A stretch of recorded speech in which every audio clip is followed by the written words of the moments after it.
Hello and welcome to Story X Story, the podcast by My Matter that dives deep into stories across pop culture, plus gives you advice on creating your own. It's episode 203. It's a new season, and I'm your co-host, Nigel. I am Tazziii, content creator and co-host.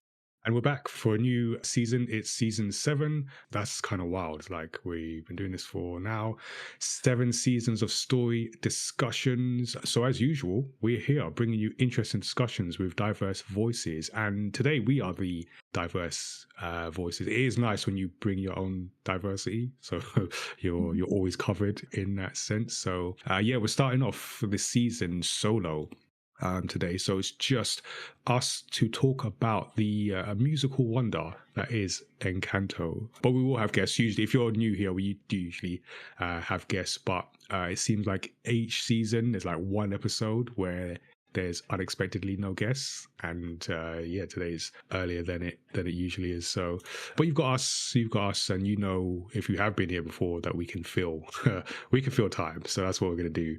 So yeah, listeners of the podcast, if you haven't already, you can subscribe to Story X Story wherever you get your podcast from, including Apple Podcasts and Spotify. Episodes also go up on YouTube as well. And you can send us your feedback and questions in a variety of ways. You can send us a voice message on Spotify for podcasters. We've got a page there, and you can send us a message that way. You can email us studio77@mymatter.com. Or you can throw your thoughts at us on social media, as so many people still do. We are at MyMatter on Twitter, at MyMatterTV on Instagram and TikTok, at MyMatter.com on Blue Sky, or Life of a W Gamer on Instagram and TikTok, and Tazziii everywhere else, including Tazziii.bsky.social on Blue Sky. So a lot of social media choice these days, so take your pick. We've also got a new website coming. If you've seen the current mymatter.com, you'll notice it looks different because I've taken down the previous website. We've got a holding page at the moment, which just gives an overview of what the brand is as we work on the full new website. So stick with us, bear with us as we make those changes. You can also join our Studio 77 Discord. Itself will see some changes as well, but that's where you'll be able to go to be part of the My Matter community, chat with us, meet other people as well. So yeah, a lot of plans in the works, so bear with us while we do that. And before we get to today's story discussions, let's update you with the latest from the My Matter universe. As I mentioned, this is the first episode of a new season. So again, if you are new here, we record new seasons from February. We go through to the end of June. We do a recording break in July, and then back again August to the end of the year, end of season, recording break in January, and then back again. So that's kind of the flow of things. If you haven't already, you can check out the special episodes that we ended season 6 with. We do our favorite stories of the year, which is always a interesting / torturous experience, depending on which side of this conversation you're on. And we also do highlights and bloopers from the season, which ends up being like a 3-hour edit of some best bits, a lot of bloopers, some things that don't make the final edit. Every year I worry that we haven't made enough mistakes to fill an episode, and every year I wonder why I am worried about. So check that out if you haven't already. Yeah, and this is what we do. So we're working on some new manga. Go to mymatter.com. You can pre-order Origins Against All Odds, which is our latest manga. It features Tazzii's character in the My Matter universe for a reflective, hope-filled story about pursuing your creative career goals in the face of resistance and doubters in the world around you. So really glad to say that that story is finished. As we record, we're preparing to send to the printer. But yeah, soon that will be a physical book, digital book as well. And yeah, we just want to get that story out, make more stories. There's a lot of ideas buzzing around in here, he says as he points to his head. So hopefully like this year we can get more out. And get more people working on them as well. There's a lot of like young creatives that have had the opportunity to work on this story, and hopefully future ones as well. So check that out. You may or may not know we do the Do I Look Like a Gamer video game representation campaign promoting diversity and inclusion in the video games industry. We're in a bit of a weird time. Everyone now, it's not necessarily fashionable, I think, to speak about diversity, but to quote Grammy award-winning artist Kendrick Lamar, somebody's got to do it. So we're doing it. So yeah, we have a yearly initiative where we do a bunch of activities and events over the year. At the moment, we're working on our snapshot of 40 players and makers to showcase representation that does exist as a way to inspire more of it in future generations. So you can check that out when it's really ready. Looklikeagamer.com, and you can potentially join the campaign photo shoots. We're looking at shoot days in London and the north of England. So depending on when you listen to this, you might be able to get involved. But either way, you can get involved in the campaign and the activities and events over the year. So stay tuned for announcements for that. We also have our Studio 77 activities. So this is essentially stuff we do on Twitch, on the My Matter Twitch channel, where each month we do different shows. We host different shows, talking to creative professionals, and also playing games for your amusement. So we also like to do that as well. So each month we have different shows. We have the Studio 77 report. That's with me and Tazziii. I do a show called Casual Conversations with Comic Creators. You can guess what that's about. And then we come together with our community for our games nights as well. So if you follow us on Twitch, you'll catch notifications and the schedules ahead of time as we put them up for each show. We recently did a Marvel Rivals games nights. I also had the first episode of Casual Conversations with Comic Creators with Lisa and Cooper. It was a really good chat there. So yeah, catch that. We'll work on putting highlights on our YouTube channel as well. So you've got that option if you don't always catch it live. And if you're a young, aspiring creative professional or you know of one, then check out the My Matter Showrunners Work Experience Program. So we are creating opportunities for young people aged 16 and up to work with our team across comic production, events, and content creation. And as I mentioned with the Against All Odds story, we've had a lot of work experience and a lot of, I guess, in some interns, a mix of people who have worked on that story, whether visually, whether narratively as well. And yeah, we want to make those opportunities available for young people. So you can email us, showrunners@mymatter.com. There's a lot of stuff in the works, and I know based on last year, a lot of stuff to come. So definitely get involved if you are someone who wants that experience, wants that first step in a creative industry. So now you're all caught up with the My Matter universe. Let's talk about some of the stories that we've been enjoying this week.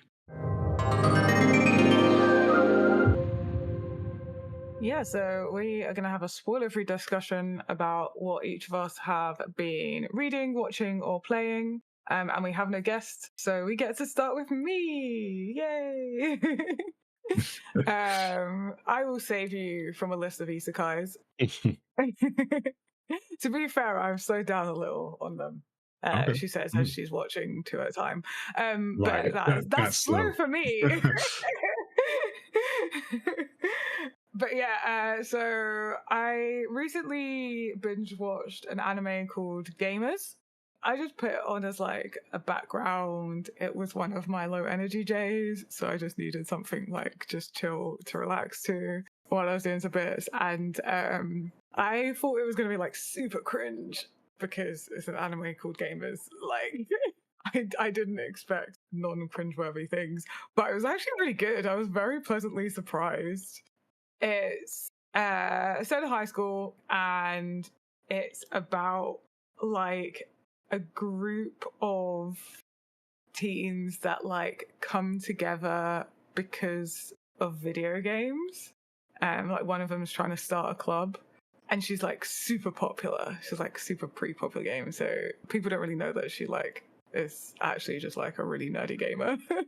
Okay. And so it starts off with like her approaching someone who is very obviously a nerd gamer to join her club. And then it's just a series of events that unfold to do with these kids that are like navigating being cool, but also like being into their passion.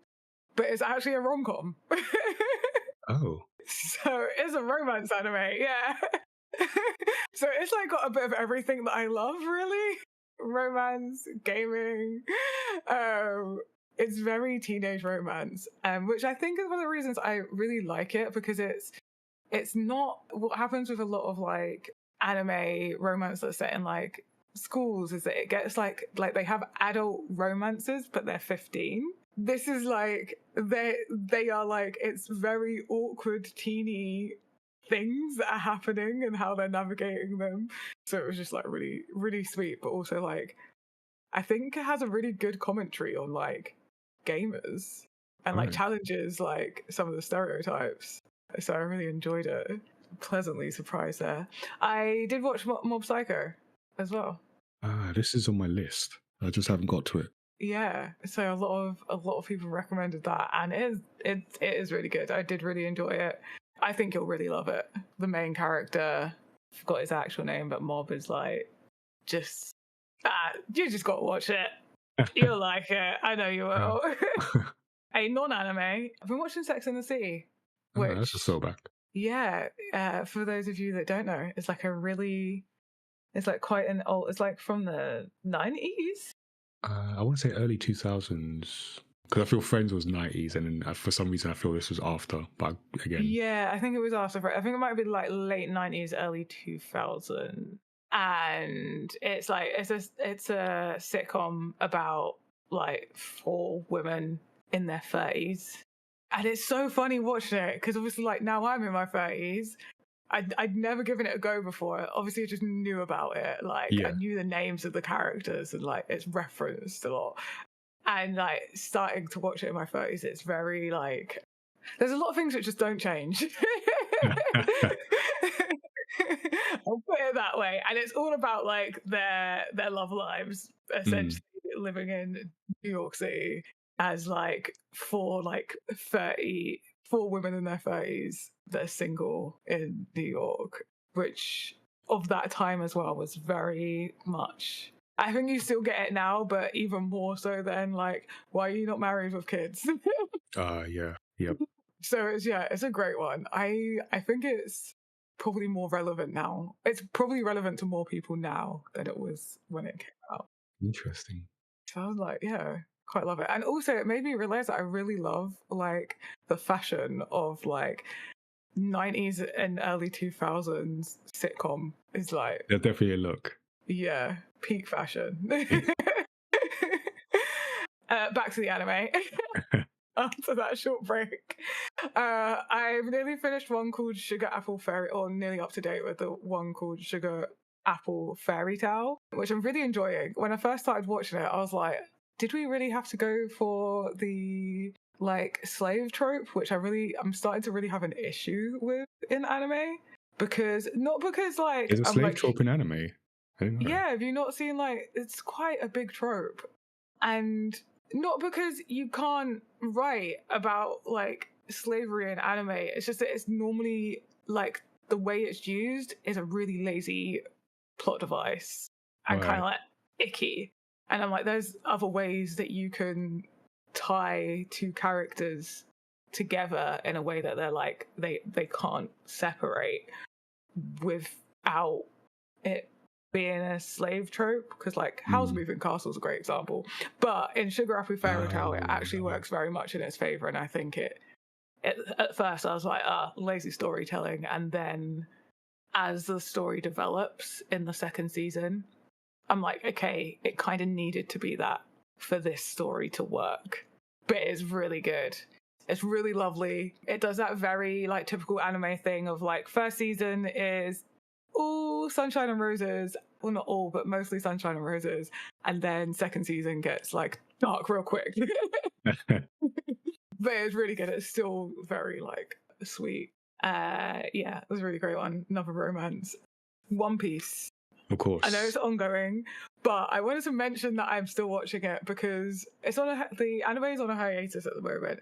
It comes back on the 5th of April, I believe, if I remember correctly off the top of my head. And I created a spreadsheet to calculate how many episodes a day I need to watch to make sure that I'm up to date when it reoccurs. That's mad. That's mad. So I wanted to drop it in because I just wanted to like let people know the level of commitment that I have to One Piece. we hear you. It's loud and clear. And the fact that the longer I watch it, the more like I love it. Like it just Mm. gets better. It actually just gets better. Just every I just love it so much. I'm on the 1 arc for anyone that watches it, and I'm just like I'm very excited because I kind of accidentally got spoiled what a character looks like without like their mask on, and I'm very excited to meet them in the anime now. And I already liked them, and then now I'm like, oh my god. Anyway, One Piece, and then I've got a surprise one for you, Nigel. Oh, you did say. It might not be like maybe it's not that much of a surprise but I started watching Blue Lock. Interesting. That's actually quite And spice. yeah, and I'm really enjoying it. Really? Yeah. I was not sure. I was not sure. Yeah, because I was gonna do the film, and then like one day it was just there on Crunchyroll, and I was like, do you know what? I'm gonna give it a shot. If I don't like it, I don't like it. Like nothing to Yeah, lose. fair enough. And I'm really enjoying it. It How is far are you? very technical. I want to say maybe like episode 4 or 5. Okay. It's very technical. That's why I wasn't sure because I wasn't sure how much you needed to not just like understand because they do explain it with it, but like enjoy the technicalities of football.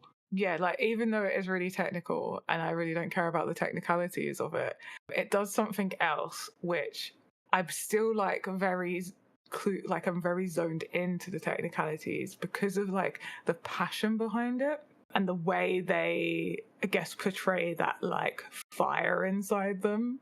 And the stakes are just so high. Like I'm really feeling like for these players like it might as well be life or death. Yeah. They remind you of those stakes like all the time. Yeah, like this is because essentially like what they've got to lose is their soul, like their reason for This existing thing, yeah. is at stake like here, and they've kind of been like riled up into agreeing to do it like Oh, that's cool. yeah, and I'm really enjoying like the how they get amped up and like the escalation of each episode as it gets more and more intense. Yeah. It's Uh, I definitely think it's worth giving a shot if you're not into football. okay, that's interesting. Now get good perspective from I would say a quote unquote outsider. Yeah. But maybe it's a good show Um, then. yeah, I think it is. I think it's really well told. I don't think everyone will get it into it. But I think because I think for me ultimately it's a show about dreams. Like it's a Yeah, show about very clearly. someone's like people's dreams, and I like I'm a One Piece fan. That's the whole premise of One Piece is people's dreams. So yeah, like I'm definitely a fan of like following people's dreams, and I think that's what it has about it is it's like it's very good at like showing you don't have to care about football. You just have to care that this is That they care their yeah, this is that they care. They care this like I'm not trying to find the One Piece, but I can still watch I still appreciate that Luffy's trying to find the One Piece. I think it's the same here. right. Like that level of determination and that self-discovery. Oh my god, the self-discovery in Yeah. it. All right. I won't say too much because, Yeah. but that sounds really cool. I don't want to say anything that might spoil it. Yeah. So that's my list. Good. I guess that's me. That's me. Mhm. Like, see, no guess throws us off. Throws us the timing. Let me start with the game because I've completed a game. I've finished a game, which it just should be always mentioned because endings are part of the story. So I've finished Little Nightmares 2, which I started before Christmas and then just picked up and had some time because I've been ill. So yeah, just working my way through that. That is it's not just like a super scary game, but it's a creepy that's a creepy game. There are times where like this is just unsettling. But yeah, it's really good. It's really good. It's a story where there's no dialogue, and the sequel, which I didn't realize until the very end, is a prequel to the events of the first game, which I didn't realize that the whole time I was playing it. It didn't didn't really occur to me like what time these events happened until some specific stuff happened at the end. Yeah, yeah, not much to say. Just like really enjoyed it. The mechanics, the game design of it, the just the tone of it. In the sequel, which is a prequel kind of thing, there's two plays. You get a companion, which is part of the game, and yeah, it is a really good game, and short enough that I can finish it. So happy for that. I've been watching I've been watching Gangs of London, but what am I on? Episode 2 or 3?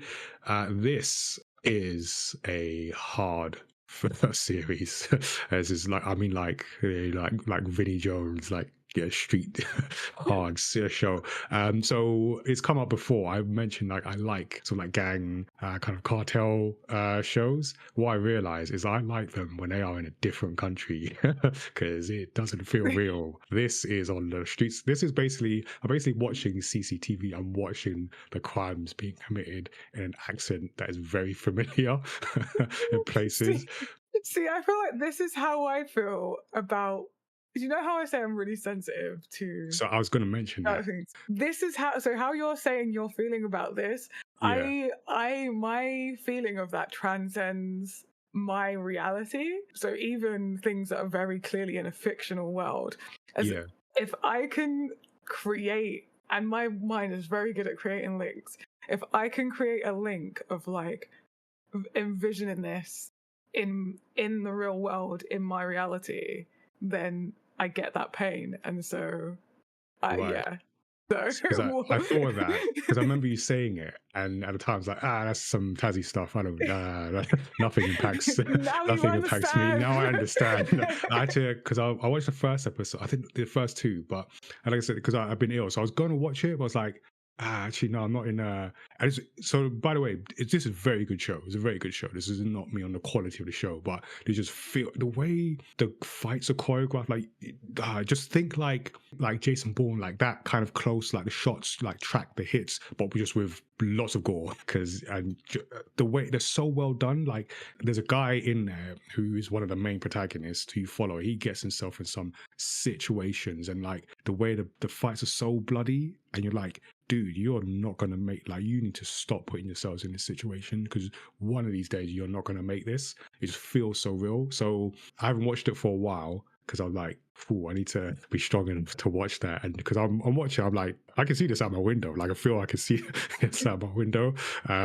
Whereas like some Mexican cartel, like, that's Mexico. Like, that's over there. This is here. I recognize these streets. But it's very good show. Glad I started it. Just need to build up my fortitude to get back in this. But very good show. I should say, so the story is about the whole premise, how it starts with just like let's say a major kingpin passes, and then it's about his son, what happens to his son, and what happens to the empire around it, and that's what I'm getting so far. I've only seen 2 episodes, so but yeah, very good show. I keep seeing like adverts for it, but like not trailer ads, but like the billboard adverts for it. Yes. And it looks so enticing. I've never been so enticed by just a picture. Yeah, it's very. I don't know what they've done. It's very good. Yeah, you might need to. I don't know. Whatever you do to like disassociate, like do some of that, and then jump into this.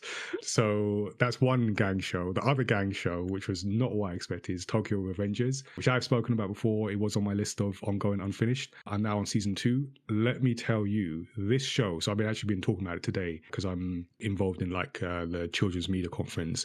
So I basically just gave them what I'm about to give the listeners of our podcast. This show, like when we talk about anime, like what anime does well, there's so many things.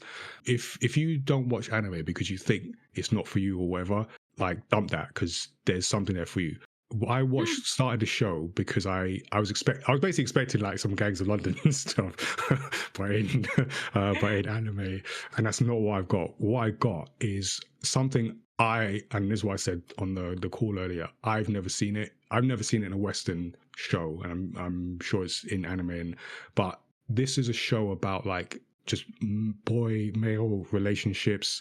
I don't mean yaoi, but just male friendships, relationships, vulnerability. Like the main character, I don't think I've ever seen a main male character cry as much and be as vulnerable and not be I mean, he's kind of mocked in some ways, but like he's respected for who he is and what he does. I've definitely never seen a main character be punched, at least be punched this much without giving back, because he cannot fight a lick. Like this dude cannot. He's in this kind of gang. They call themselves delinquents, so it's like rival gangs and stuff. But the bonds between them that you see, and him, Takemichi, who's the main character, he essentially has to go back in time to save someone. So there's a time mechanic to it, which is really cool. But yeah, just the bonds, that the friendships he's building, and like he can't fight a lick. I can't stress that enough. But he's there among these hard gang members who can fight, and then they respect him because of who he is, because of what he does, his empathy,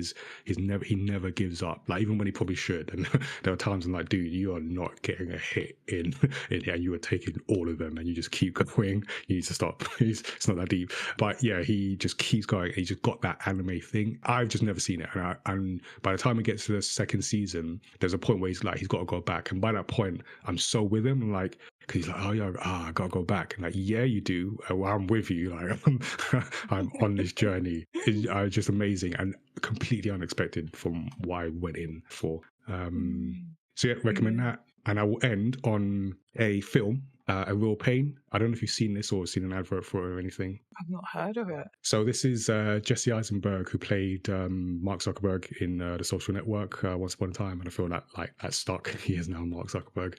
So it's him. So he wrote. Did he direct as well?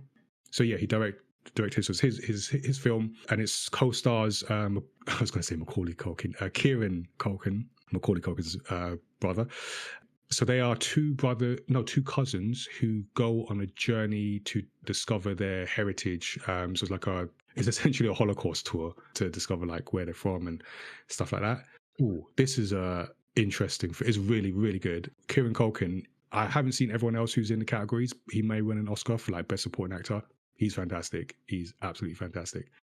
So what you see is two characters who are very different. Kieran Culkin's character Benji is very open with people, and Jesse Eisenberg's character David is very close. He's like some kind of sales executive. So they haven't met in a while, since they were kids, and they've been going through some stuff. I won't say what everyone's been through, but going through some stuff. So they know each other, but they don't know each other like as adults much. So they meet at the airport and they go on this journey. And it touched me in so many ways. One of the main ones, because we have another story to talk about, but I could talk about this for a while. Like Kieran Culkin's character is that character who can just be so open with people and then spend like 5 minutes with them and know all their story. In fact, I'm saying to Tazziii because I feel Tazzii's like that kind of like character, and it's interesting to see like Jesse Eisenberg's character, because he's opposite, and I feel like closer to him.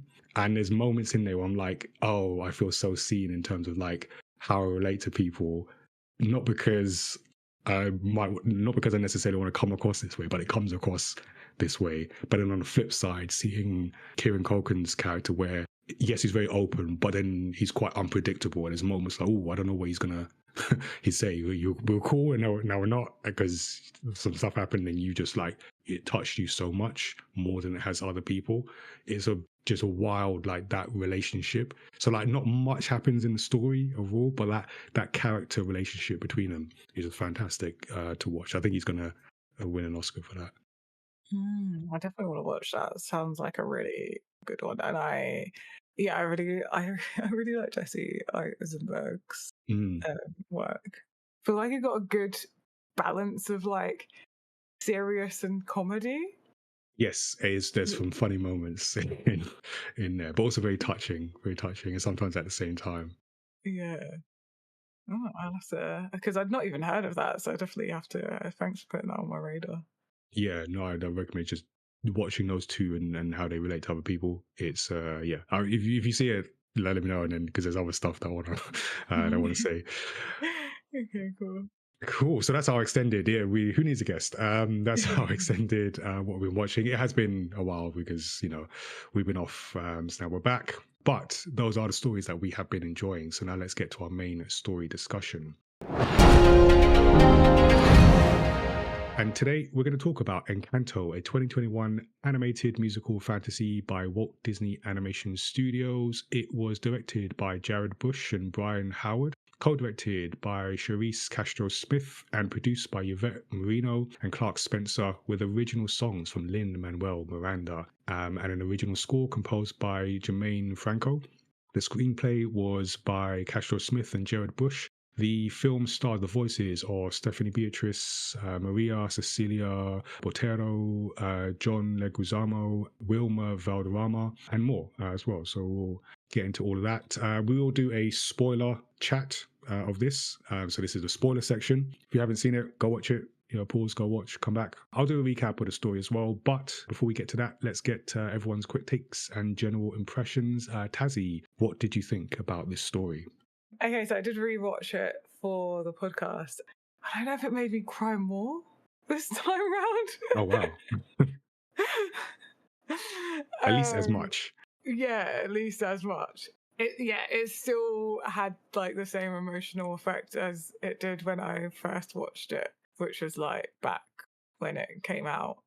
And it's just, do you know what? Like, it's a lot of crying because of, it's emotional, but it's like a level of beautiful that, yeah, it's just really lovely. And I love the colors. I love the music.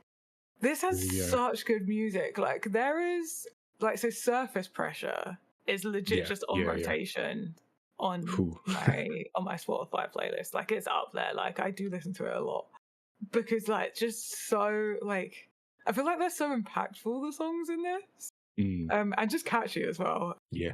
And like just fun, and like the obviously visually it's colourful, but the music is also colourful. Like, it makes you see in colours. Yeah, and meaningful. Very meaningful. Yeah, I just really love it. And I really love how the story comes together. I really love the, like, what the characters like represent in other people and yourself. At least for me, like, I could see other people, like other people's struggles in it, but I could also see like my own internal struggles in it. Like, very like relatable. There's different bits that are like very relatable. And then the more like, I guess, like, I don't know if you saw anything in this, but like an entrepreneurial side of things. Yeah. Of like the challenges that you have to overcome, and the like waiting on a miracle. Oh my God, that really hit me this time. Like that. Okay. I see. Yeah, and just like kind of like having to figure things out and like not having the full picture. Yeah. Yeah. No, I can see that. I was thinking something slightly, but I can see that. Well, along the same lines. So I had not seen this before, which was surprising. Not one. No. There's it's weird because like usually Pixar, I've seen, like, I go and see Pixar.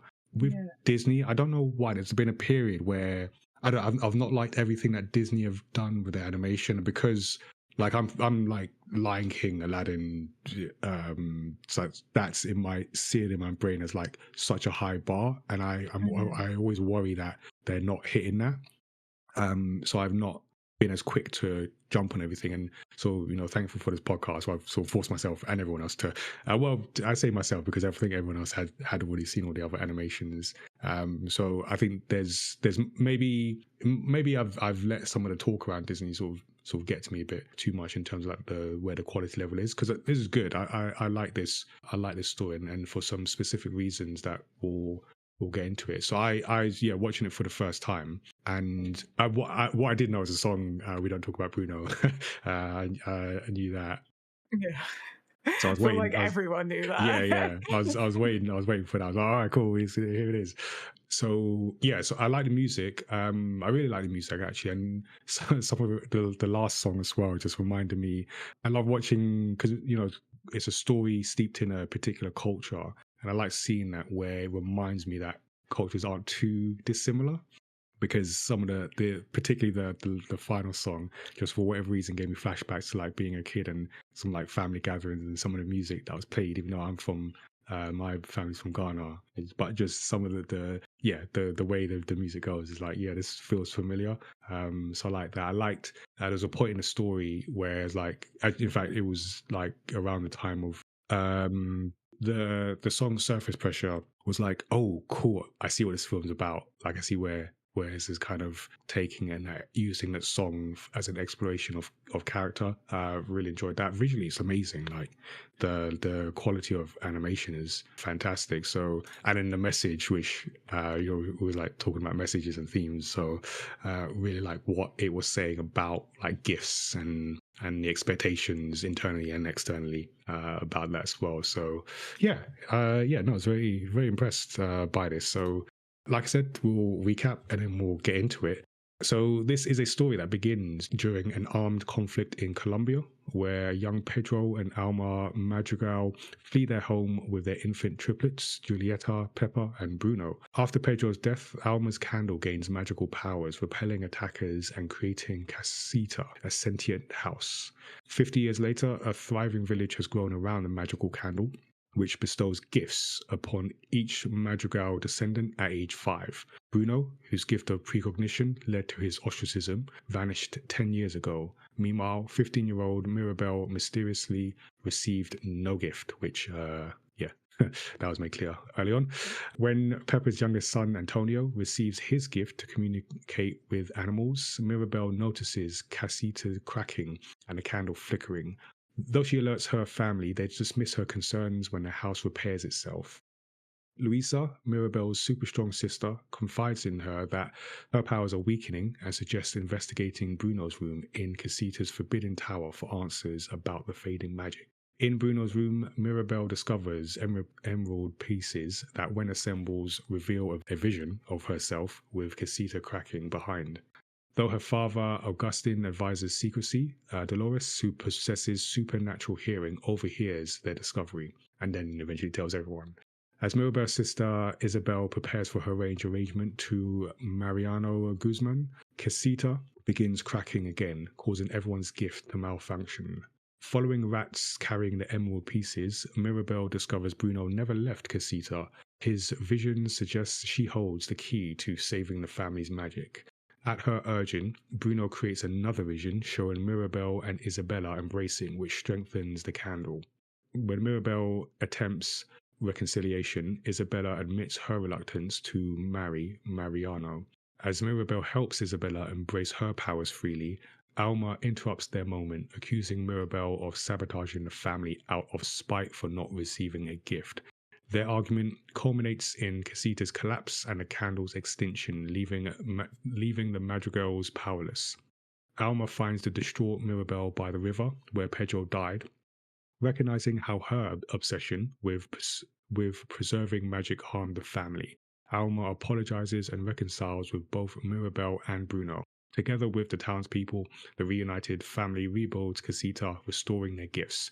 The story concludes with a new family photo, now including both Mirabelle and Bruno. The end. So, yeah, this is one of those, like I said, sort of a time of Disney stories, but they are or have been introducing like new Disney. I don't know if they do still use the term Disney princesses. I guess she's technically not a princess, but like there's sort of strong female characters, which is really cool. And when I was putting together the notes for this, just seeing like the themes come out. So the directors mentioned that their true north, like what they were aiming for with the story, was the theme of perspective and how you see the other people in your family and how you're seen, which I really like and I feel really came through. And they made this like, I don't know, statement or true north, guiding light. So early on, they made 3 important discoveries about families, which became the basis of the film's story. Number 1, most of us don't feel truly seen by our families. Number 2, most of us carry burdens we never let our families see. And number 3, most of us are oblivious that nearly all of us, especially within our own families, feel the exact same way. Is that something that you felt like watching this story, like Taz, either the first or second time? Yeah. I think all of those things definitely carried through. Mm. And it's something I don't know. I feel I don't know if it hasn't been in another Disney film, but I feel it's quite unique to this in the way that's come up. But then on the flip side of that, what I did also read is that the marketing or according to Deadline Hollywood, the marketing failed to distinguish the film from other Disney properties, which caused audience members to believe that it would be similar to Coco. So we also talked about Coco on this film. So that one's from like Mexican culture. How do you, how do you think that happened? Because I wonder how films that are about other, let's say, because there's kind of like sometimes there's like a box, you get one other, and then everything gets put in the same box. So like Coco, that's the same as Encanto, but they're very different films with very different perspectives. Like, Very different themes. yeah, exactly. Like, how do we as an audience, or maybe even like someone like Disney, how do we distinguish between like other films, like, because it seems like people get confused. I mean, it doesn't seem like we're going in the direction that would help Yeah, with yeah. this. Yeah, there's only ever Because going to be one box. Yes. because one of the things is like working on your unconscious bias and having diversity shown in the media. Yeah. Without falling into and perpetuating stereotypes, both harmful and non-harmful, because I think if we just constantly only fall back on stereotypes, doesn't matter if they were originally non-harmful, they're going to become harmful for the only thing you see. And so yeah, that's the key way. I don't know, because I didn't feel like they were advertised as the same thing. So you think it was like adequately differentiated in its marketing? From what I can remember, so I really wanted to see Encanto. I kind of wanted to see Coco. Right. Okay. So there's a difference for you, for sure. It took me ages. I didn't watch Coco until we'd done the podcast episode. Podcast, yeah. I watched Encanto pretty much. That's usually my thing. Like, yeah. Not that I didn't have an interest in Coco, but I thought, like, to me, like, when I saw Coco advertised, I feel like it was very much centered around the Day of the Dead. And that was very clearly what its focus was. Right. And then I'm trying to think with Encanto, I think one of the challenges as well is that Encanto came out in 2021. This was like COVID times. This was like things were going straight to streaming. Like, won't they in cinema? Like, this was a challenging time to to market film. Yeah. And so I feel like that had a massive effect. I don't know. I'm trying to think. Can't remember the marketing for Encanto that much. Other than like the song Bruno. Yes. Going like viral. Yeah, but I don't know. Do people like look at? I don't know. Because the cultures are like geographically close enough. It kind of, it might colourful. Yeah, it might feel similar. You know, if you're a distance enough away from it, where you go, oh, I've seen that, and it's one of those annoying things that, you know, it usually happens to that other. If whatever the other is there something close enough? I've seen it. You don't get that benefit of the doubt. Yeah, like the other just gets one box because that is my box. The other box, Jesus. Like I live in the other box. Like, yeah, I guess it because. So I'm trying to think of like the sort of like classic Disney princess films, and this is technically isn't it a Disney princess film because she's not quite a princess. Princess, yeah. But, okay, my brain just went, well, actually, wants to go into a whole other argument of the category of princess. But yeah, but it's kind of in that category of film, right? Yeah. I mean, yeah, but according to the meme, she's a Disney princess. Yeah. She's a princess. Anyway, yeah, so if we look at like the classics in that sort of group of films, I feel like that's like going, well, Jungle Book and Lion King are the same film, right? Yeah, which obviously they're not. But yeah, it is like a big cat. Yeah, same they're film. about animals. Like they're both like about like animal kingdoms. Yeah. Therefore, they must be the same film. Sleeping Beauty and Snow White are both literally about princesses that spend most of their time asleep. Yeah, sleeping.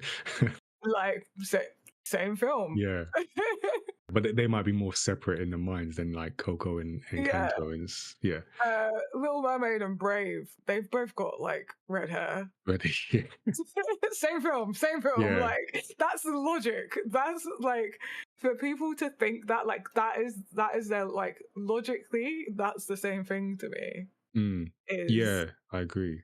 that's how you're categorizing things to make them the same. Yeah. And I think the only two that are close enough to be like, okay, because I actually used to get confused with them, is Snow White and Sleeping Beauty, because they literally are so very, very similar. Very similar.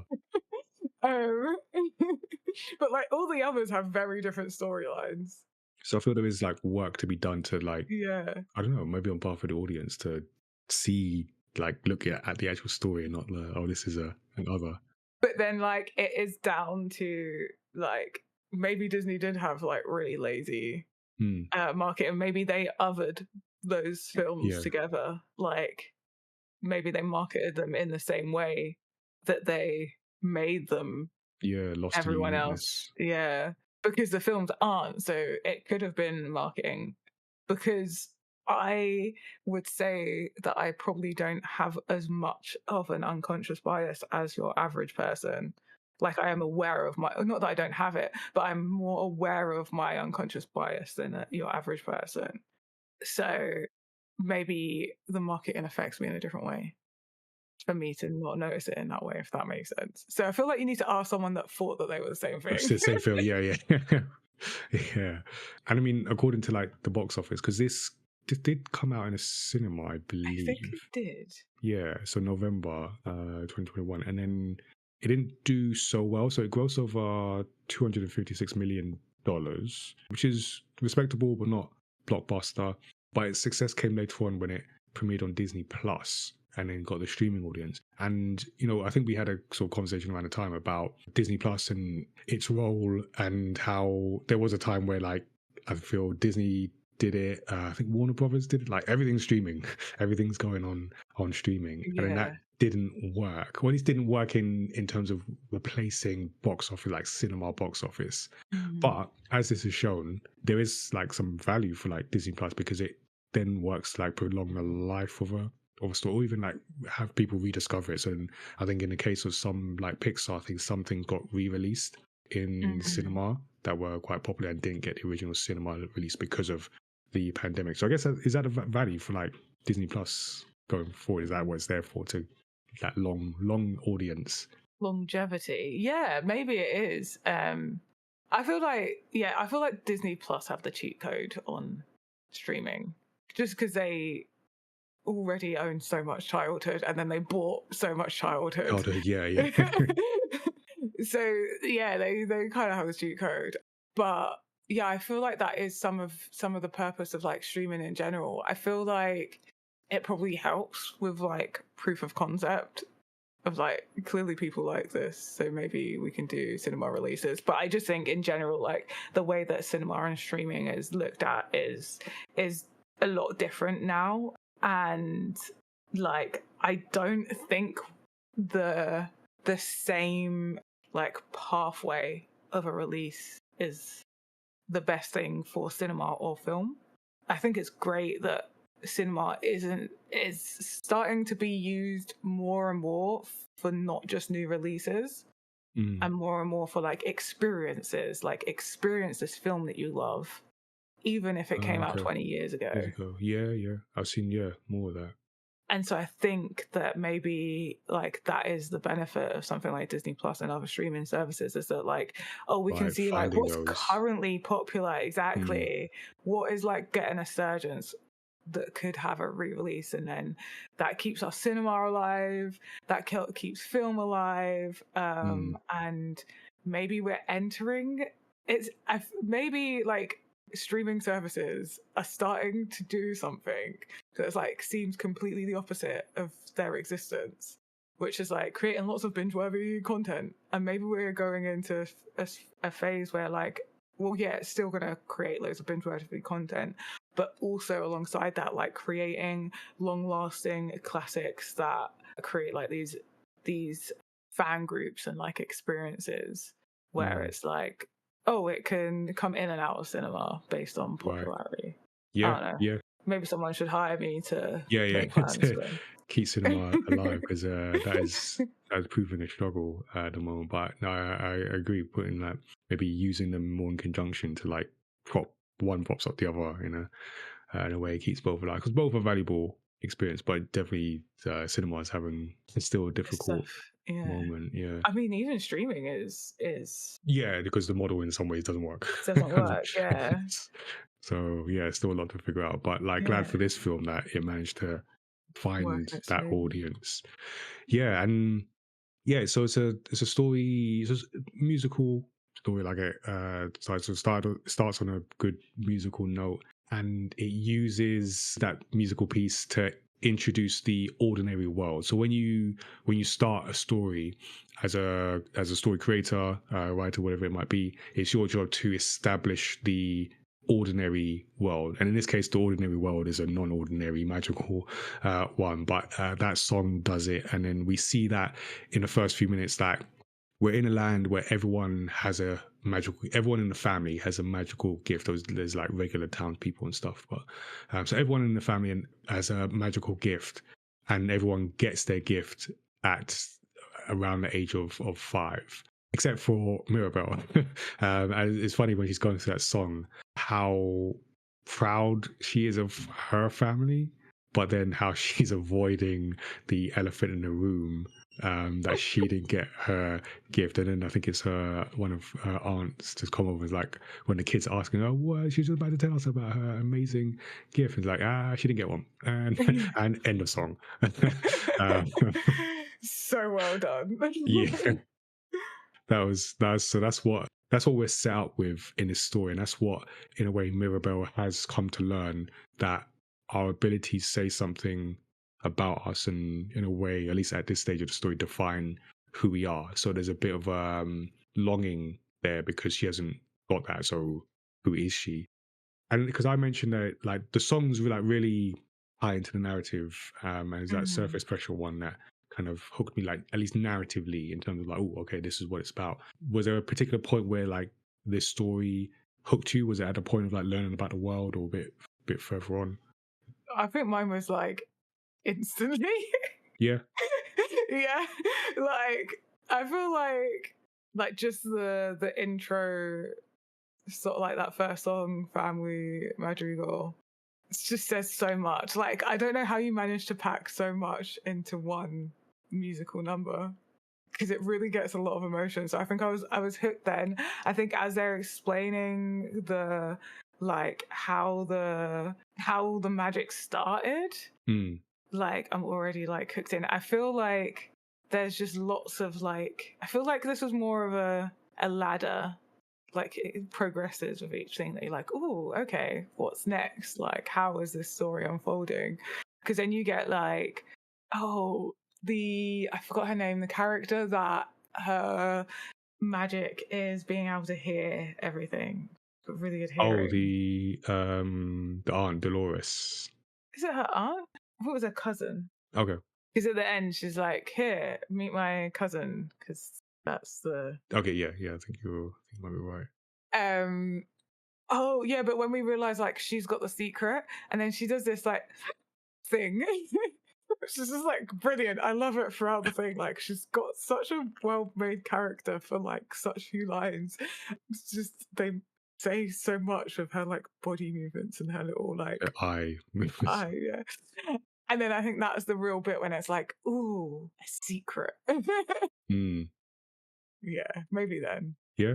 Because that's like, we get we're like introduced to the world, and you get the point, like the call to adventure, where like the hero, or the protagonist, like gets this call to action, and in this case is where we see the cracks in the house, and at that point like everyone's enjoying, because we see little Antonio, who's very adorable and is scared about like his moment until he gets his gift. And there's that moment where he's a bit fearful to go on his own, and he asks Mirabelle to come with him. She's like, I can't. She's like, I'm scared, and she goes with him. And that's quite sort of, I felt that's a powerful moment, because for her that's trauma. You're basically asking me to relive trauma to this point, but she does it, and then he gets his gift. Yeah. It's a cool gift, and then he's cool. He's like, yeah, I can talk to animals. I'm good now. And then that's when she starts to see the problems. But I thought what was well done at that moment is that, because it ties into the ongoing themes and the tension between her and what they all call as abuela, which basically just means, I'm guessing, grandma. I've just taken that to mean like grandma in Colombian. Because the tension, because she kind of knows, obviously we learn later, she kind of suspects or fears at least, but in that moment she's like, nah, everything's good. And it's that tension between like that character bringing that news to that character being Mirabelle, bringing that news to Abuela, and that tension that we then see kind of pushed away but then resurfaces later on. So I like that whole moment, how that call to action was brought in to the story. Yeah, and like that scene. Do you know what I realized as you're talking about this? Like, this film doesn't miss a beat. Like, it genuinely doesn't miss a beat. Like, you're continuously on this journey. There's no downtime. There is no lulls. Like, I mean, it's 9 minutes, so it's quite pacey. Yeah, and every moment is like storytelling. But that, like, really in-depth story. But that moment of like him reaching out, like, I'm thinking just like the imagery that was used, and like just the weight of that walk, because as well, like, it wasn't just reliving the trauma, it was also having to face the judgment in the moment, because it goes quiet when she steps out, right, as if because she's not supposed to be there. And you can just hear, like, no one's saying anything, but you can almost hear their thoughts of like, what are you doing? Don't do this. You're going to ruin everything. Like, you can ruin it for him too. Like, you're going to rub off. Like, you can just feel all that emotion. Is like so well presented without there being any dialogue. Like, you can hear the dialogue without it being written. It's so well done. Like that whole like thing, and each step being like so weighted, and the fact that like I don't know if this is, but it's like very much like a like bride being walked down the aisle, and like it was like that moment in a film, like a runaway bride's point, and it was like, is this where all hell's gonna break loose? And then it doesn't. And they breathe a sigh of relief. I think the abuela is like, ooh. Yeah, but it's a false hope, because then immediately that's when the crack starts to fit. So I just think that's like very well done. Like, everything about that scene was like, you could just feel the tension and the weight and everything, and then we get this relief, but it's just temporary, and we're just about caught our breath, and then we're just like, no, something happened. We're back on this ride.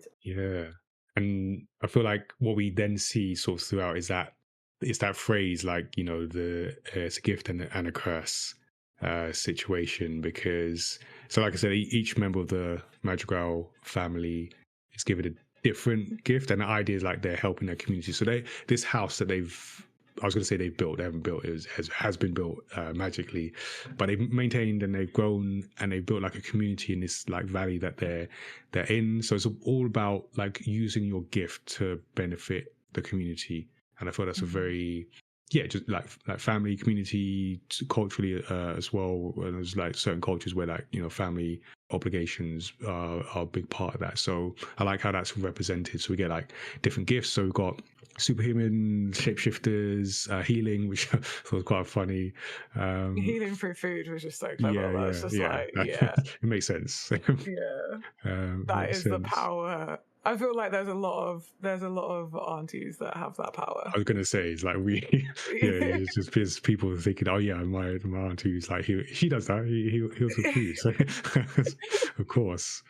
But then we see like the curse part, especially, and we'll get to Bruno as well. So again, the song Surface Pressure. There's because before that, by that point, we've seen literal cracks, and then that's when we start to see some like figurative cracks in this whole setup. But was there a particular gift that you found like interesting?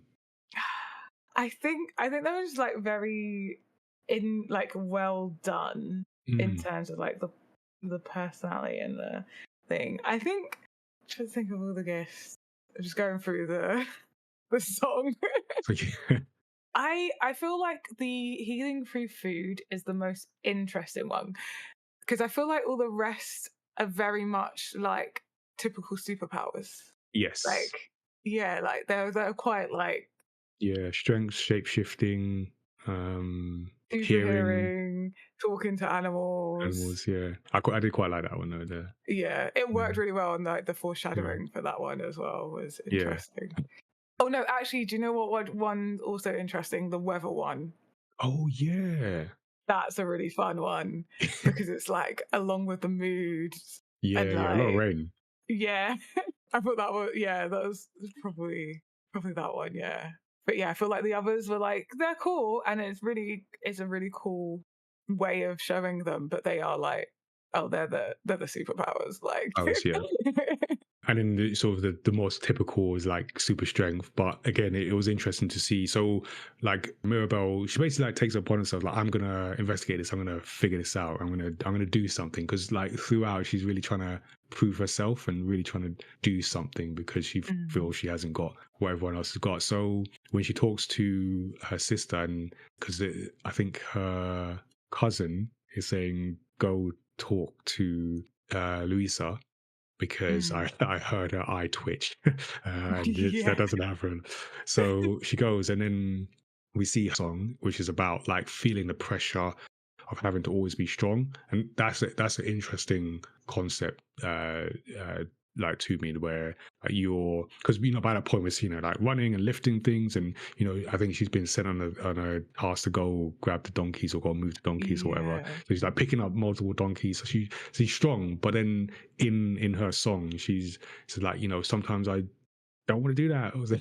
It's just, but Yeah. I'm always expected to do that, and then that's when we start to see like, okay, these expectations, these gifts are getting to people. Yeah. And the thing that was really interesting was that, like, one of my favorite lines in that song is, did Hercules ever feel like, nah, I don't want to fight Cerberus?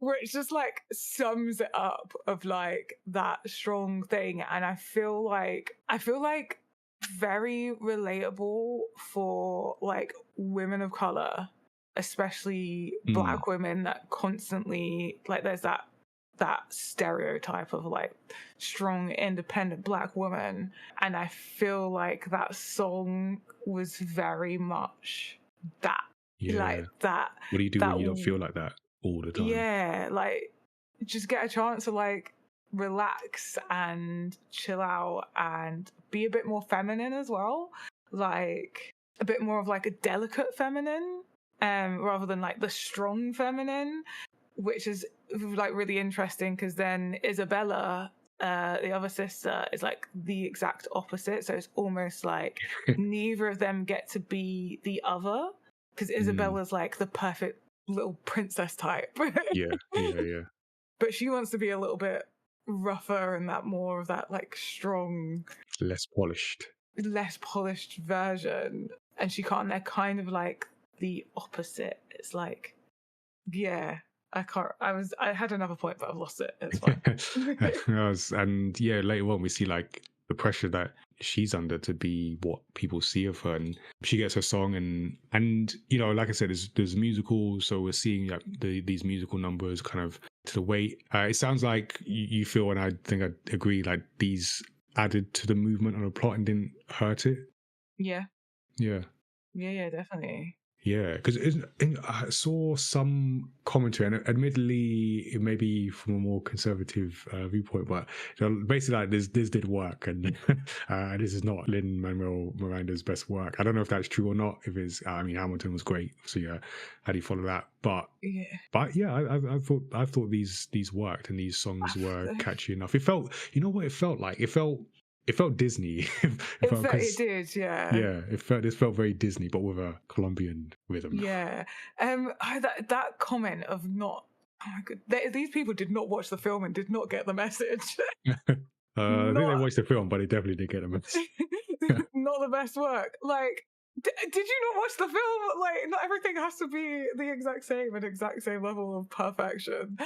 I mean, like I said, Surface Pressure is on my regular playlist because it moves me so much. Like, every time there's a line that hits me different, and I feel like as someone that has been very hyper independent, this song gets me. Yeah. But then, like, one that, and it's super catchy, but then as I was watching this, what else can I do is not in my playlist because I don't think it's as good of a song on its own as Surface Pressure. But when I watch it, it's so good. And I'm like, I forgot how good this song is. But I think it's because for me personally, without watching it, the song on its own doesn't have as much. So that's the song with Isabella revealing that she's, I don't always want pretty flowers. Is that one? Yeah, and she makes her like a little cactusy thing. Yeah, she's amazed. Yeah, she's like, oh my god. And like that's powerful as well, and I can really appreciate that as well because I've also was like grown up as like the perfect kid, Right. And I feel like I remember when I first got in trouble for something that wasn't just like being late or not doing my homework, that was like something that I'd done. Yeah. And that's how I felt. I was like, wait, like I can do things that aren't good. Yeah, this opens up a whole new, whole new world.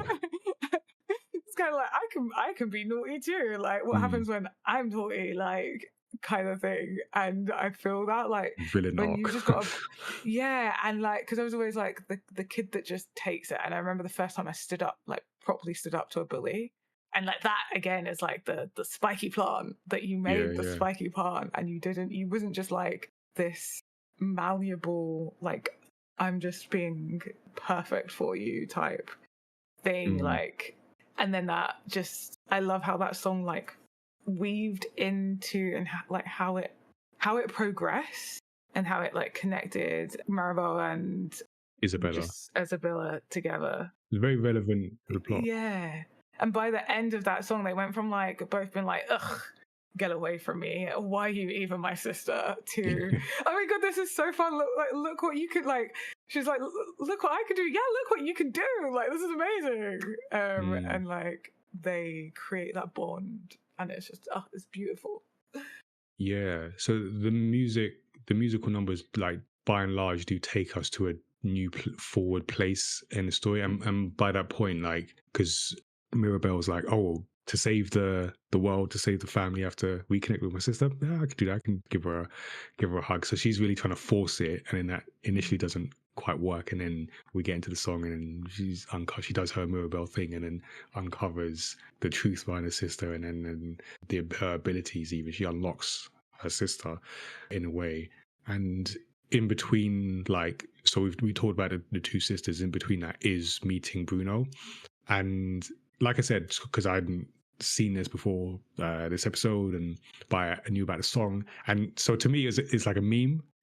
Like even because in football there's some Brunos in there, and some of them at some points haven't done too well. So like we don't talk about Bruno. There's that kind of situation. Yeah, it's like we don't talk about Bruno. So I knew it, but it's like it was a meme, and I quite liked how he was. It's not represented, but he was used in the story because it was actually quite important. His role is important, and what his character also says about like the themes is important. So when I think it's quite I think it's in the first song, like Mirabelle's talking about different members of the family, and then it's the first like, oh, we don't talk about Bruno. Yeah. And then when she's like really pushing it, and she realizes she has to go to like Bruno's room and really like discover that.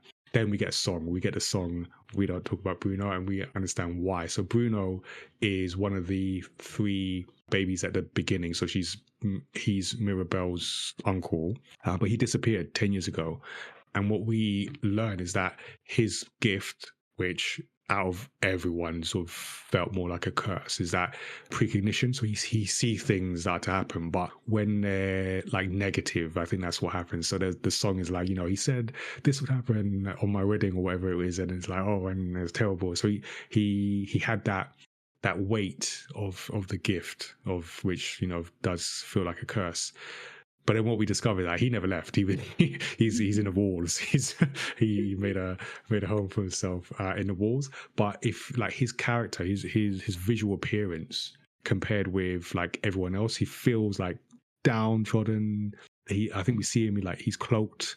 He's like darker than the rest in terms of like the colors of the character. So he's really been like, and he's not, at least when we first meet him, he's not quite all there, or he gives the impression he's not quite all there.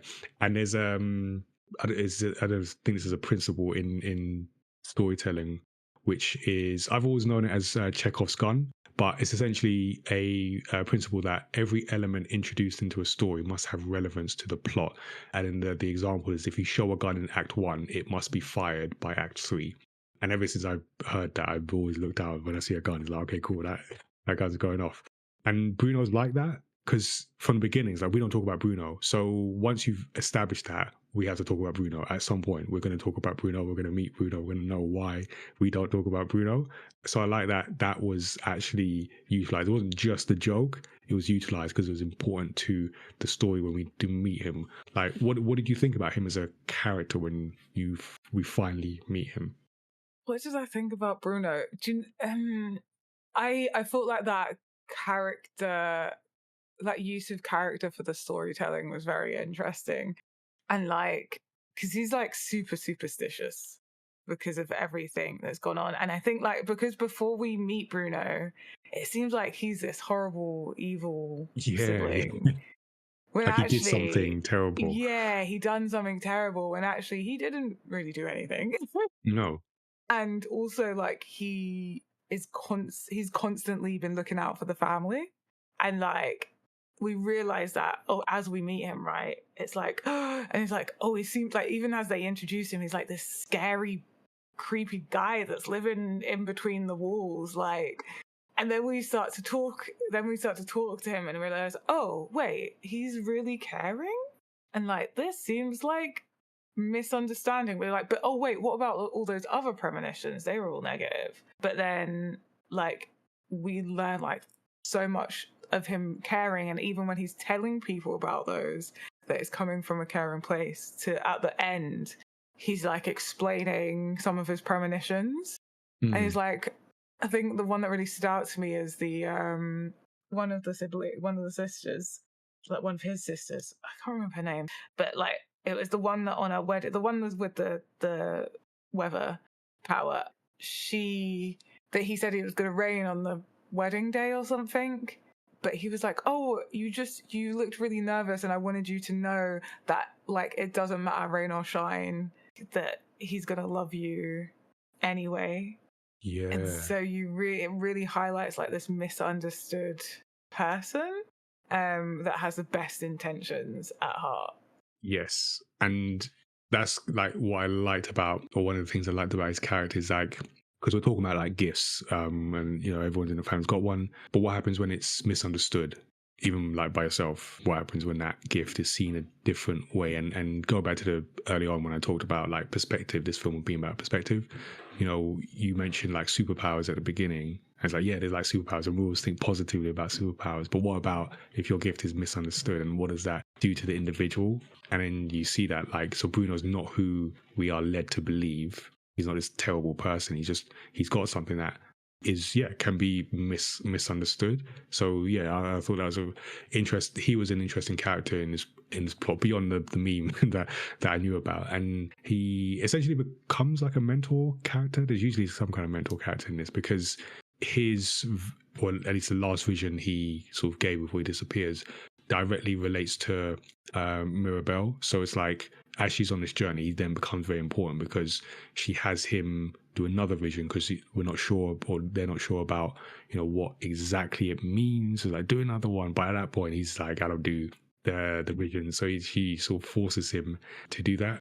And yeah, and then we go into I don't know if this was like the halfway point of the story, but we then go into the part of the story which is like what can be called like the test allies and enemies, where it's like, okay, now the story's going to hit you with the different things happening as the protagonist is on their way to the goal. So we know what the goal is: stop the house from falling apart.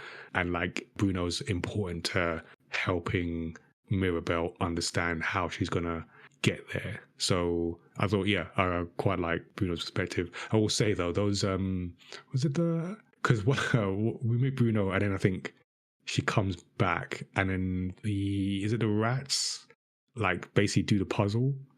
Yeah. I'm like, you snitches, like why do you have to do it was like the rats or maybe like some other small rodent like creature. So, yeah, they're like putting it together in front of everyone. It's like, why are you gonna put it there? And they're like purposely doing it. Like Maribel's like, no, like, trying to catch it. And then just like they slide it like right in front of Abuela. Like, you rats. I don't care if they weren't rats, they were rats. That was funny. And that whole scene where we get like, because at that point Isabella's been, I don't know, or at least put together with her to-be fiance, and everyone's like, this has to work, this can't have any mistakes, and then just everything falls apart.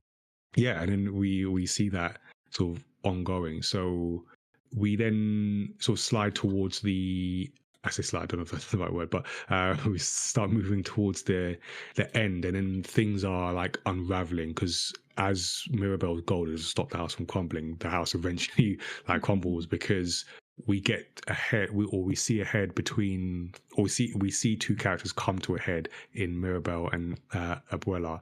So at this point, like when Mirabelle's just pushing and pushing and pushing, and Abuela's just like not having it, and finally like bursts at her to say like, just stop. She's kind of like hinted at it before, but it's like stop. You didn't get your gift. Like stop trying to ruin it for everyone. My view, because I was like, at this point, there was no out and out villain, and I thought they were going to make her the villain. Mm-hmm. She wasn't quite that, but she was the source of antagonism for the story. Mm-hmm. What did your perspective? How did your perspective change about her and why she was doing what she was doing?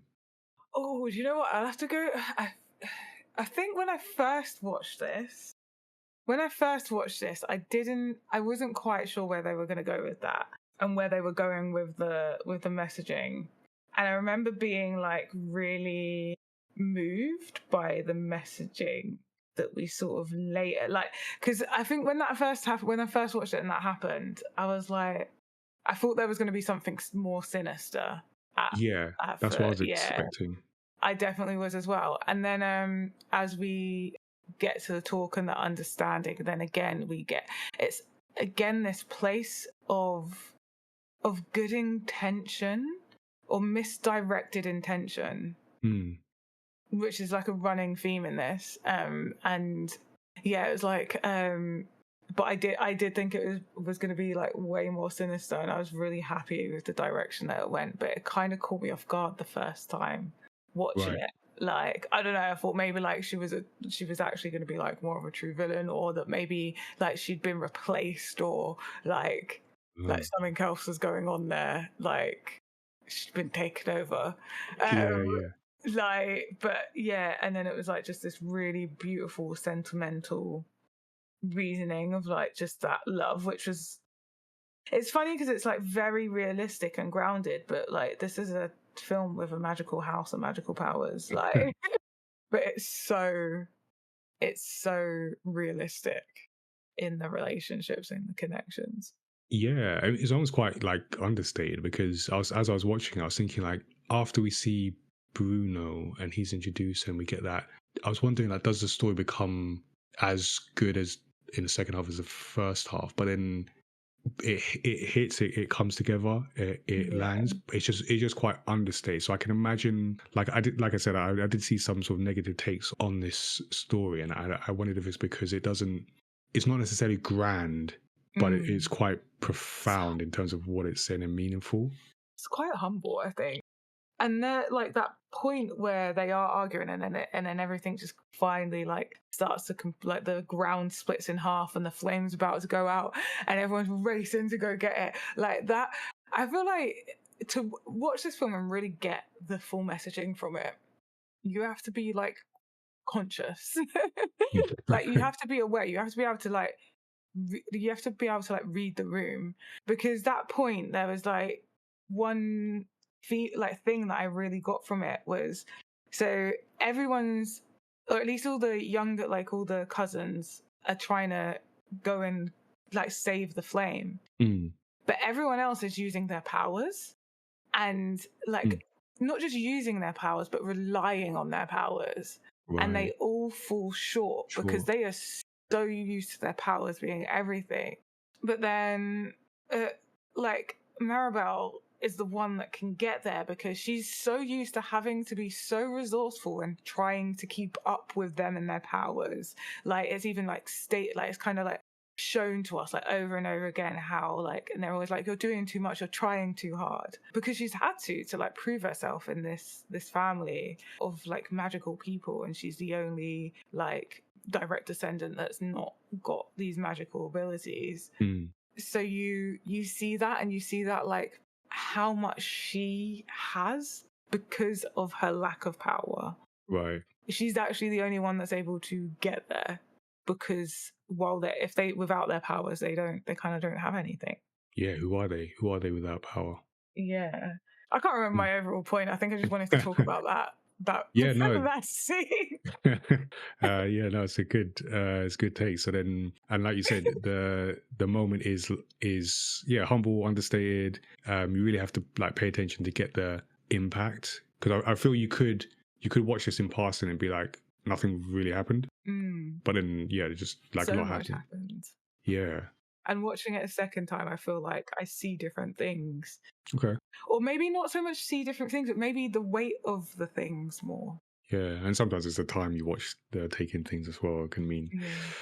mean more. So yeah, so we get that story where then as because all this time is like the thing is Mirabelle doesn't have power, but she's great. She's special. She's still special. She's still someone. She's still valuable as a person. She just doesn't see it. So her perspective has to change. But then what we learn in that final moment, that third act, is that Abuela also has to change perspective, but we get a different perspective on her because we then get that flashback about her life and what she has lost and why she's so, I guess, tense and just like everyone must get the gift, and because this magic is so important to in a way their existence, or at least the way she sees it, their existence and their safety as well. So just the idea, because then for me it's like, okay, flashback to the early on where seeing her reaction to like Mirabelle saying there's cracks, because for her it's not just like, oh, there's cracks, like the house is imperfect or whatever. It's like this is safety. This has kept our family safe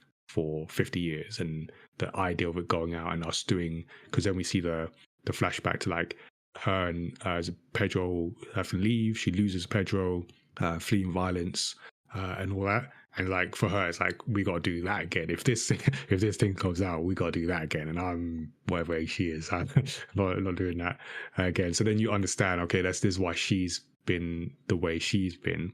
But then there's a nice moment where Mirabelle, she's like, we're here because of you. Everything we did. Oh, I should have wrote that quote, because that was my favorite kind of thing. Is like, oh, did I write this down? Okay, I didn't. But yeah, she's like, yeah, we're here because of you. Everything's because of you. We've survived as long as you. And it's like there's nothing we can't like fix.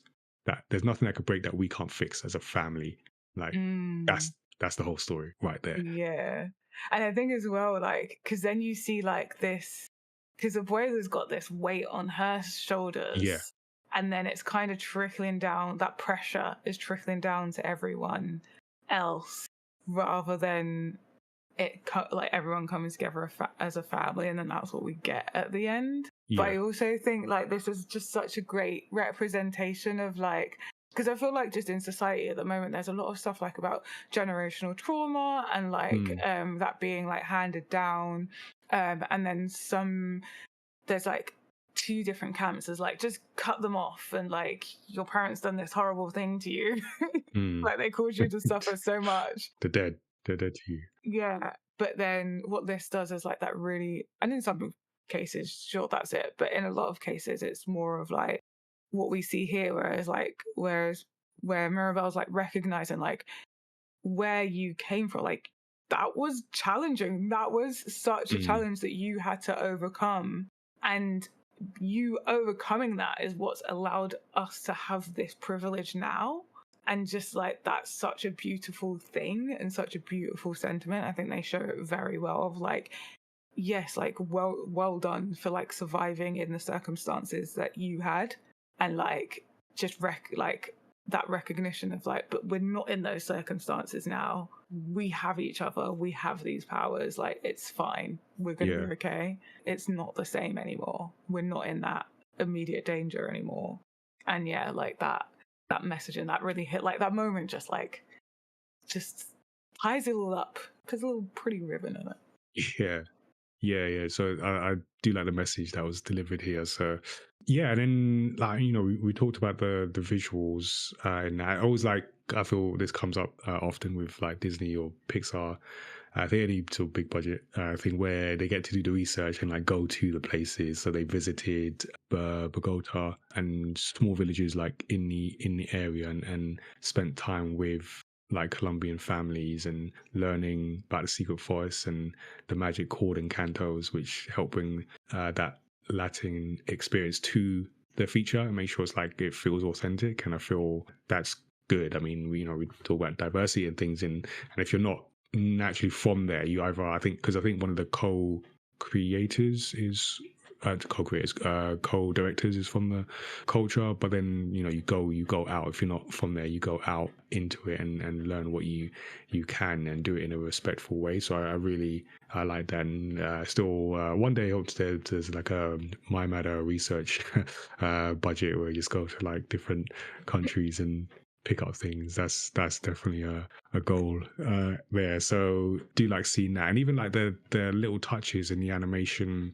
where like Luisa has images of dumbbells embroidered on her skirt, and seeing things like that, seeing like the families, how different like colors. So you've got like, I think one side of the family is more like yellows, like some bright colors. Others is more like cooler tones, and Mirabelle's like in the middle of that. She's got elements of both. So just that attention to details is very, very much something to aspire to. Yeah, definitely. And even like the character design, and especially for a big cast, it's quite a lot of speaking from different characters, and they all feel distinct.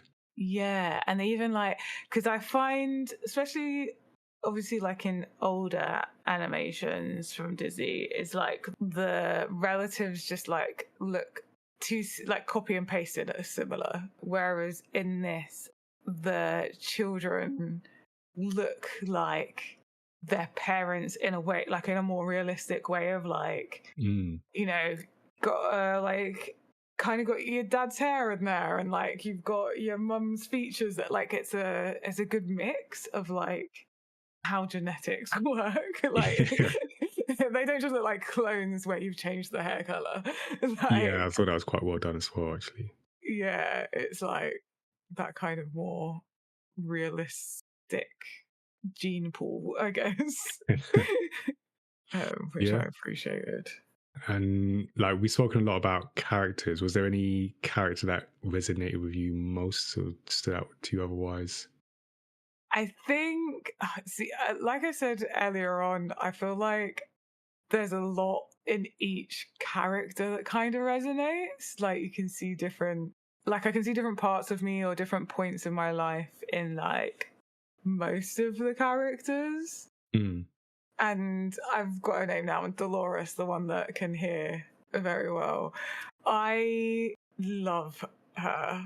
She's it's the little and the way her like body like a cat, Which, you know, like when yeah, they like tense up, I guess, like just go very stiff, and then she'll just like walk off, or like just these subtle like head movements in the eyes. And then like that scene where she's got the secret and Maribel, like they're at the dinner table and Maribel's like don't trying you to say keep her anything? eyes around her. And I'm staring, and then the bowl comes in front of the face, and Yeah, then every she's time she immediately loses contact, she's telling a new person. and I absolutely love her, and I love that she's like this quiet person, but actually really loves like noise. Because Yeah, she yeah. says like with the guy, she's like, "You're really loud." I love that you speak really loud and that you love like you care about. So I just really enjoyed her character, but I feel like I really really relate to like the three sisters, Mirabelle, Isabella, and Mm. Louisa. I feel like the combination of them is like very much relatable. They all feel so strongly relatable. Yeah, I'd agree with that. That feels, yeah, yeah. No, I can see that. I did like I was kind of short growth, but the growth of Antonio, who when we first see him, he's like, very quiet and shy. But then once he gets his gift, he's like, Yeah. the animals are mine, and we're good. And I think there's this moment where like, yeah, at the dinner table, before Mirabelle speaks to Louisa, where he's like, oh, I asked these, I can't remember which animals, but I asked them to keep the space warm for you. He's like, Yeah. you just thought I'd do that. Yeah. Oh, and he's like ride with was it a tiger when he Yeah, when he first first gets, yeah, first gets to sing? And then there's one line that he's got that just it gets me. It's when he just shows up when Mirabelle's talking to Bruno, and then like Antonio's just like standing there, they turn around and he's like, the rats told me.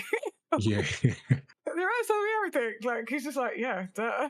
yeah, yeah. I love that, like that representation of like owning your gift. Yeah. That was a really good one for me. I also did like, I gotta say, I didn't even put this in the list, but there's a character Chispy, which I didn't know. I'm just looking this up on the wiki. So this is, do you know when Bruno's finally doing the vision that Mirabelle's asking, and he draws a circle thing, and there's this so it's called a capybara, Oh and yeah. it's a rodent. And I love this rodent because she was like, she's just there and she was not moving. So as he draws the circle, Bruno, he has got to go around her. I just love because he's like, I don't care about this magic thing you do. I'm here. I'm right here, and I'm not moving. So whatever you gotta do, you gotta change, switch up, and go around me because I am moving. Just love Oh, that. I love capybaras as well. They're like the most adorable rodent. Yeah, I They're want to quite use big one of as these. well. Yeah. Yeah. Do you know other? That's quite. Do you know every character in this is funny, or like has a the children, like the village children. The Oh coffee my kid. god, they are so funny, but they're like the perfect like representation of like curious childish children. And like the constant like asking Maribel what her power is, and then are you sad? That would make me really sad.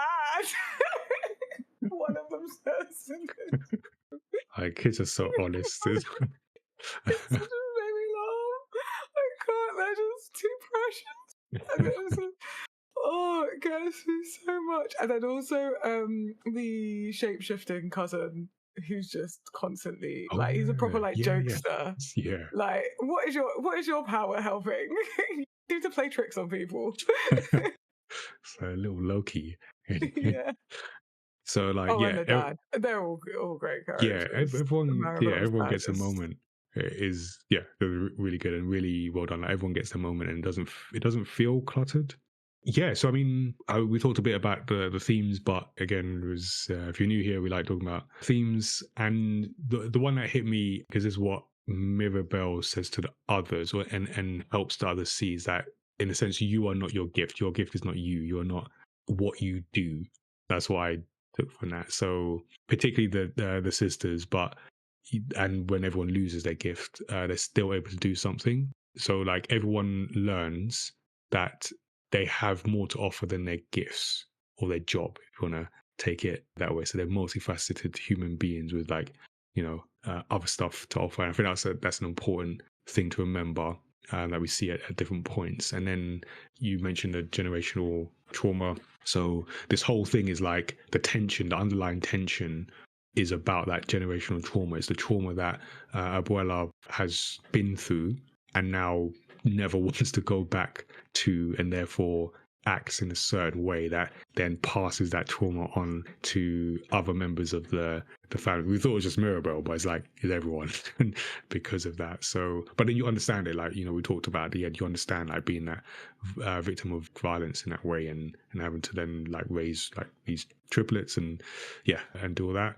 And then the really interesting ones like that perspective. So Mirabelle in her journey like helps others see a different perspective, but then at the end it's about her, how she sees herself.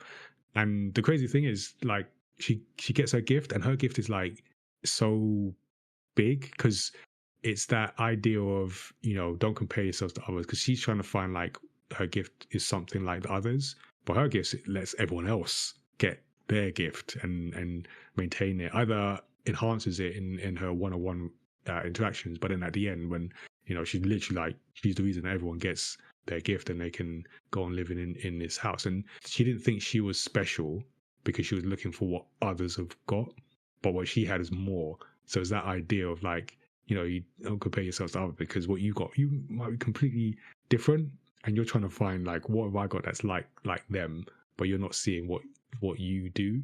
And it's a tough one because I feel like a lot of people go through this similar. I know I sort of struggle with that, but it's it was an important lesson. Like she's looking at what others are doing and not realizing the things she does which no one else doesn't, and everyone needs. Yeah. So that stood out to me the most.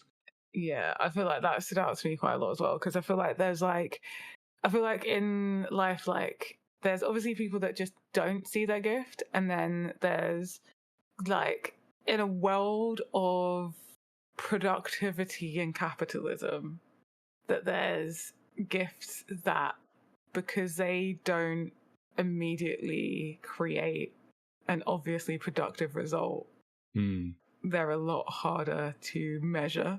Yeah. And I feel like that's one of the reasons why I like hard relate to Maribel. It's like having one of those gifts that aren't like, it's not like having like being really great at maths, which is like a really obvious skill. If you're great at maths, like it's very easy to measure if you're good at maths. But if it's like more interpersonal, like you can't measure interpersonal skills. No, it's that intangible Yeah. thing. And so, yeah, like that hit me hard. And I don't know, there's quite a lot of messages in this that really stood out to me, to be fair. Like the misunderstanding. And even you mentioned like sort of the entrepreneur side of it, because you can apply a lot of that to. I was even listening to something today about a speaker, like an interesting interview with sort of famous like motivational speaker, and he's talking about how when he started, he was in a space where there were other speakers, and then someone pulled him aside and it was like, everyone here is getting paid more than you, but you're better than everyone else. And he's like telling that moment where that was like something that changed for him, when it's like the value your gift. He's a gifted sort of like speaker in that sense, but then at that time, the system that we're in told him that he's not as valuable because he wasn't getting paid as much. And I imagine now is completely different. Can't even imagine what people on his level get paid to do this thing. But at that time, it's like you're not necessarily seeing or valuing it. And then other people, and this is the thing about particularly entrepreneurship, like if you don't see it, other people aren't necessarily going to tell you. Specifically, other people in the position of here's the money for what you do aren't going to tell you, because if you think it's worth 10% of what it is, cool. That's then it's 10% of what it is that. But it's that moment that goes, you're actually better than everyone else here. When you see that, now the conversation flips, and you need to. I feel everyone needs to have that moment, that realization of it. So this kind of story is like, yeah, it's just important for that. It's one of those I'm going to bring this up in talks at schools and other places. For and also with like because I mentioned earlier, like the entrepreneurship thing as well, and like not just entrepreneurship, but like just life in general, of like waiting for a miracle. The song like waiting for a miracle to happen. Like it's about like not waiting for a miracle to happen, like being the driver of your own miracle. And like then there's the line that's like where Mirabelle's like, I've got to save the miracle. Wait, how'd you save the miracle? yeah. And it is like the miracle is making it happen. It's like create the miracle. Yeah. Good lessons, good themes in this. I like what's being said in this animation. Do we need a sequel? I was thinking about this because I think box office wise, actually, Moana 2 has done quite well. But I think critically, it's maybe not as good as the first one. And I know, obviously, it's Disney, so I don't know if there's an official confirmed sequel. But is this a story that do we need a sequel? I don't think so. I don't think so. It's really weird with like Disney ones because I'm trying to think. Disney sequels don't always have a box office release. Yeah, because Moana 2 was going to be a series, actually, wasn't it? It was going to be a Disney Plus series, and then they decided to roll it up and make a film. I'm trying to think, did Frozen 2 come out in the cinema? Oh, it must have. It might have probably did because it was such a big film. Yeah. I still haven't seen it. Apparently it's not that good. But like if we go further back, like they would be straight to TV releases. Yeah. Most Disney sequels, depending on like how some I don't know how they figure that one out. But there was like a lot of sequels that went straight to TV. So I don't think it needs a sequel. Yeah, me neither. But like I wouldn't be mad at a sequel because it's such a fun like universe. But I don't think there's, I don't know, maybe they surprise me. I don't expect much from a sequel from this, other than it just being like a fun watch at home type thing. I don't think there has been one that's been confirmed, so we're safe for now. We can just enjoy it. I feel like a TV series would work for it though. That like delve I can see that. deeper into like day-to-day life in the like village that they're in, and like how their powers are like affecting day-to-day life stuff. Yeah, maybe that's the role for Disney Plus, is just that kind of added content. I'd watch it, especially if it was like neither a prequel or a sequel, but like more sideways. Yeah, like that goes like weaves through the story that already exists. Yeah, because like what's happening in the village while this is all going down, because that like the magic of the house, like all of that, like it all affects the village. Like they are the head of the village, which is why I have an argument for her being a Disney princess. But anyway, okay, that'll be a bonus episode. Yeah. Okay. Yeah, no, I can see that. Was there? We talked a lot about the different scenes and sequences. Was there anything that we missed out that you'd want to shout out? Like any scene that left an impression on you? Any scene that I have not yet mentioned that left an impression on me? There's so many. The proposal, which is obviously while the secret of the prophecy was coming all out, but just the hilarious, that whole scene, to be fair, the hilariousness of it. That's a good scene. There was a lot going on. There was a lot to pick up on. Because you had like Louisa crying when the future fiance is like, I want to play some music. And was it Abuela that's like, Louisa, go and get the piano. And she was like crying. She's like, it's so sweet. And just like, it. yeah. And And like Maribel, like, it's tradition to sing after you Yeah, yeah, propose yes. now.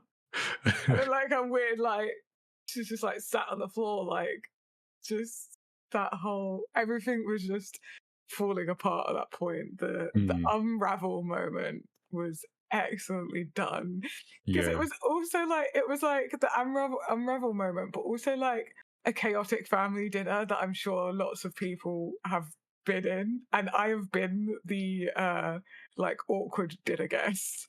yeah, Well, something like that, like not quite like that, obviously, but like yeah, that kind of unraveling moment, and you're like, I stuffed wrong, and I feel like I need to leave yeah. But because. then that would be awkward. But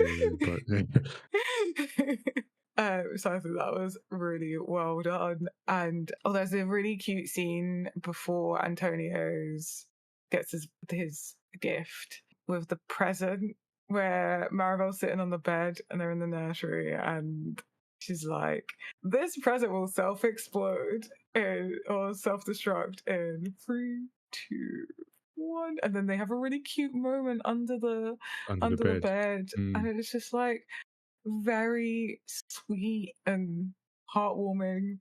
And then the Maribel's dad trying to it's so funny. Oh my god, Maribel's dad's actually so funny. Because there's one moment where he's just trying to like be all relatable. Like, I came into this family and like being an outsider with no powers, like, and it's like, you're just not getting it though, because you were yeah, never going to have powers. Like, you didn't disappoint the family. But he's just trying his hardest to yeah. relate. He's just trying to just be a caring dad. And then when she first puts together the prophecy, and then he's the one that finds out, and they're just like in it together, they're like in cahoots to keep the secret, and it's like such a Until the cousin. yeah, and it's just like such this cute like father-daughter moment, and then they look around and it's like, and she's like, I know. I know. And they're like, look at each other and they're like, we've got to Damn. stop this. Yeah. And then at the dinner table, they're just like both like, I love it. Uh, It's so sweet. And just all their rooms that we get to see. yeah, the rooms are cool. The rooms are cool. I like the house. Any like the moments where the Yeah. house was doing housey things, it gave me flashbacks to like Beauty and the Beast a little bit with Yeah. the inanimate objects. I feel like that should have been in in the character section. The Oh, the house. house. Yeah, yeah, the The house. Yeah, that's a good point. house. Yeah, the house is a character. How can we not? There's one moment where the house gets sad because Maribel's like, you can't expect the house to decorate itself. Oh yeah, it's like, And nah. then It's and like, like no, I know sad. you can, and Yeah. then You can do a great job. Like, it's just really funny because it's such a good point in the movie to highlight that the house is alive, because that's typically what you would say, and that's a very like typical thing, stereotypical thing to say. Like, people say that that's a phrase, but this house is alive, and I think that's and it so can. clever. Yeah, and I think it's so cleverly put in to like highlight that the house is alive in case no one understood that Mm. like before then, because then yeah, the house becomes a character, and there's so many moments of like, house, can you do this, or Or stopping the kids from getting where they shouldn't be, yeah, and yeah, or like there's one kid that comes in to see Antonio, like when they're all coming to watch Antonio get his gift, and the house puts the hook out for the hat, and then she throws it up because she just wants to, like, I guess she's just like in wonder of the magic, and yeah, so she throws it all the way up, the house catches it and then puts it into place. yeah. No, yeah, the house is a character. They should have added that to the list. I should have added that to the list. So yeah, no, it's good. It's good, nice and short. 9 minutes didn't outstay. It's welcome. So good story. I feel yeah, Disney might be getting some flack for like these different cultures and things like that. And yeah, I guess so. On one side, is it performative? Are you pandering? What's the line between that? And then the other side is like, we don't want any diversity at all. This is going to be an interesting few years. But I think it's a good story. We think it's a good story. So that is our discussion on Encanto 1. At the moment, it's one of these. So yeah, let us know what you think about the story, about the characters, about the themes, about what's being said. As always, you can give us your feedback on this episode's story discussion. Before we wrap up, as we do, it's time for this week's storytelling tip. First tip of the new season. So each time we do a deep dive on the podcast, I like to pull out a storytelling tip for others to consider when making their stories. So this is a consideration from someone who also creates stories and likes to learn from the techniques or the mistakes of others. And for today's episode, I wanted to discuss creating narrative momentum with music. So as mentioned, this is a musical. I actually didn't say this in my stories I've been watching like over the break, but I went to see the MJ musical, which is fantastic, by the way. But so this is kind of like a tip that's come because this story has like tipped me over the edge of one day writing a musical, because that looks like fun to do. So yeah, it just got me thinking about that. And like musicals, typically theater, about film animation, they're an interesting way to like weave a narrative and character development and themes with some cool, hopefully catchy songs. So a well executed musical is not just about being like musical interludes, but like the musical pieces are key parts of the story. So they should have do the same as like other parts of stories. They should advance the plot. They should deepen character relations, reinforce themes, build emotional stakes, all that good stuff, as any other part of the story should be doing as well. So when they're done well, you get that. They enhance the momentum of the narrative, ensure the story moves forward with energy, with purpose. When they don't, it can interrupt the pacing and stall the story. Just feel disconnected from the core narrative. So yeah, we see like musical storytelling in different mediums like theater. I know Tazzii's a fan of Moulin Rouge, Hamilton, Lin-Manuel Miranda. Obviously, that's like his like the one of the main things like he's known for. I went to see the MJ film, although he does have a biopic coming out, but the MJ theater production. But yeah, in film as well, whether it's adaptations or like new stuff like Encanto, use musicals to convey that internal emotion. TV as well. Interesting example is for those of a certain age, or if you've rewatched it, Buffy the Vampire Slayer had an episode, Once More with Feeling, which was like the only one in a whole series which was a musical. And I vaguely remember that like happening at the time. So that was about capturing like character arcs in a self-contained episode. So yeah, in this story, we get, as I said, I don't know if this is Lin-Manuel Miranda's greatest work or not, but it is a good example of how to use musical storytelling to propel narrative momentum. So the songs that we've mentioned, they contribute meaningfully to character arcs and like that theme that's going on. So we get the first song, Family Madrigal, is basically exposition. So we are introduced to the characters, the setting, and then the core conflict that Mirabelle doesn't have a gift. So we get it all in that song.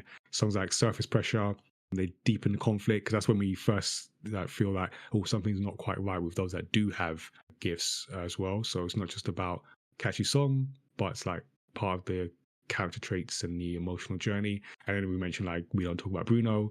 It is a meme, or was a meme at the time, but then it's very much about like tension and mystery, and is very important to the plot. So these songs don't exist in isolation. Each one adds to the narrative and reinforces the central themes. And there's like Disney as a track record of doing this. So I mentioned like The Lion King has a bunch of songs. The Circle of Life is a good scene setting song. You understand where the story takes place and what the usual goal of things is about.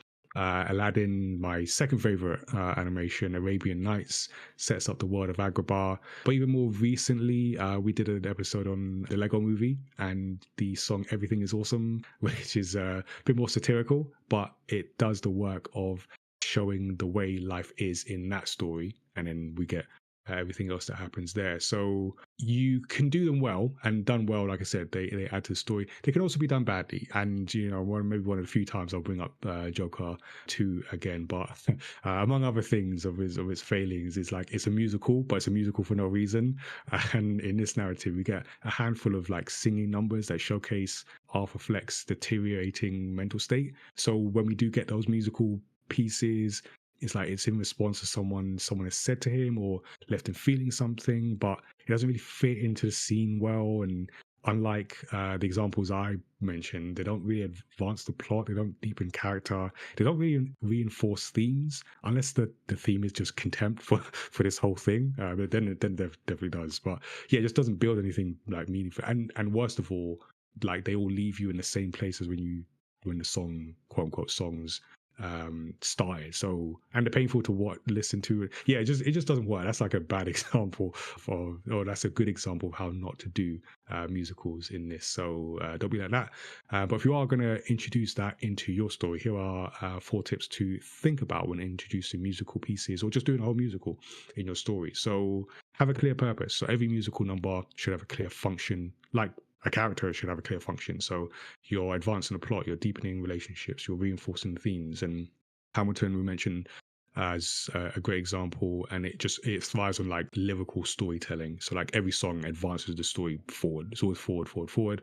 Momentum is number 2. So that idea of like the song should like accelerate or at least maintain that pacing in the narrative. So you don't want to halt things. And another good example is The Color Purple, which we went to see. I think it was like that was a couple of years ago now, but that was a really good. Like all those songs, like left you feeling one. And there's one in particular, this song "Hell No," which captures the character Sophia's like resilience against the oppression that she's facing. And it's such a like one that when that song finishes, you're actually like hell yes, like after the song finishes. But yeah, the songs there just work. Number 3 is transition seamlessly. So the song should feel natural within the story world, whether they're diegetic or non-diegetic, as in whether the characters can hear them in the story or just the audience can hear them. They have to align in that way. And what's really great about, if you haven't seen the MJ musical, is fantastic. But the story transitions between like past and present, and the music allows you to go from one to the other, and it just weaves that in. It's so well done in that sense. And then number 4 is that emotional and thematic relevance. So again, adding to the themes of the story. So ensure the lyrics, the music align with that character development, those themes, so they're meaningful. And yeah, we get a lot of that in Encanto, where like there's a meaning in the music all the way up to the end, where we see, or just before the end, where we see the story of Abuela's younger years, and that like sad story, that music just adds to it. And by the end, you understand her, what she's been through, and why she's the way she is. So yeah, be like that. Don't be like Joker. If you're going to use music, use them effectively, meaningfully. They can be powerful storytelling tools to drive story forward. It's like anything else, got to drive the story forward rather than just being a distraction. So that is the tip for this week, the first one of the season. If you're writing your own story, if you're doing a musical, actually we know someone who's just done a musical thing. We should have her on the show and then ask, because I'm genuinely intrigued at how you do this now. So yeah, let us know what you think about this week's storytelling tip in our Discord, or you can send us an email to studio77@mymeta.com.